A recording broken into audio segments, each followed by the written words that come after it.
ఈరోజు ప్రజలందరూ కూడా తెలియజేసుకుంటున్నాము. మరి ఒక్కొక్క పని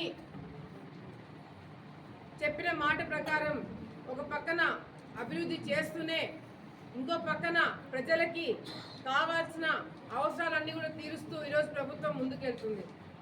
కానీ వైఎస్ఆర్సీపీ నాయకులు కేవలం ఎన్నికలు ఉన్నప్పుడు డబ్బు ఖర్చు పెట్టి అక్కడో ఇక్కడో రోడ్లు వేసేవాళ్ళు. ఇప్పుడేమి ఎన్నికలు వచ్చేవి లేవు, ఇప్పుడేమి ఎవరు ఓట్లు అడిగేది లేదు. అయినా కూడా ఇచ్చిన మాట ప్రకారం కేవలం అభివృద్ధి మీద దృష్టి పెట్టి ఈరోజు మేము కార్యక్రమాలు చేస్తున్నాం. కానీ వైసీపీ నాయకులు ఓర్చుకోలేకపోతున్నారు. మాకు సాధ్యం కానిది తెలుగుదేశం పార్టీ నాయకులకి ఇప్పుడు ఎట్లా సాధ్యం అవుతుందని చెప్పి వాళ్ళు ఓర్చుకోలేకపోతున్నారు. నిన్ననో మొన్ననో ఏదో చూసిన 1,000 సంతకాలు సేకరించినారంట. ఆ సేకరించినవన్నీ ఒక బండి ఏదో పెట్టుకొని ఆ బండ్లలో ఊరేగింపు చేసుకుంటూ జగన్కి తీసుకుపోయినారంట. 1,000 సంతకాలు దేనికి తీసుకున్నారో కూడా వాళ్ళకి అర్థం కావట్లే. ఒక పక్కన రైతులు ఇక్కడ ఇబ్బందులు పడుతున్నారని చెప్తున్నారు, 1,000 సంతకాల గురించి మాట్లాడుతున్నారు. ఒక పక్కన ఇక్కడ ప్రజలు చాలా ఇబ్బందులు పడుతున్నారు, చాలా అన్యాయాలు, ఘోరాలు, నేరాలు జరుగుతున్నాయని చెప్తున్నారు. దాని గురించి ఎవరు మాట్లాడట్లేదు, కానీ 1,000 సంతకాల గురించి మాట్లాడుతున్నారంట.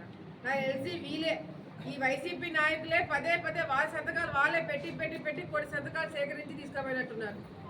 ప్రజలకి ఎవరికి ఆ 1,000 సంతకాలు దేనికి తీసుకుపోయినా ఎవరికి అర్థం కావట్లే.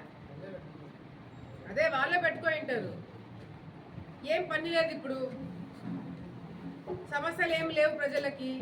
పనులన్నీ మేము చేసుకుంటున్నాము, తిప్పలన్నీ మేము పడుతున్నాము. వాళ్ళకి ఇంట్లో కూర్చొని ఏం చేస్తారు? పనులు కూర్చొని సంతకాలు పెట్టుకుంటూ అవే పని మీద వాళ్ళు కాలక్షేపం చేసుకుంటున్నారు. ఈరోజు నోరిప్పి మాట్లాడే ప్రతి ఒక్క వైసీపీ నాయకులకు చెప్తున్నాం, ఈరోజు మీకు స్వేచ్ఛ ఉంది, మీరు తిరగలుగుతున్నారు, మాట్లాడగలుగుతున్నారు, ప్రెస్ మీట్లు పెట్టగలుగుతున్నారు.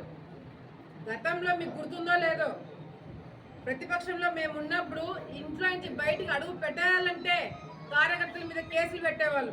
ఈరోజు ఆ సందర్భం లేదు. మీకు ఆ స్వేచ్ఛ ఉంది.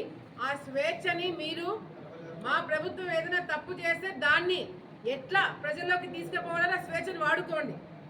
అంతేగాని నోరు ఉందని చెప్పి ఇష్టం వచ్చినట్టు మీరు మీ స్థాయికి మించి మీరు మాట్లాడితే మాత్రము చూస్తూ మేము ఊరుకోము.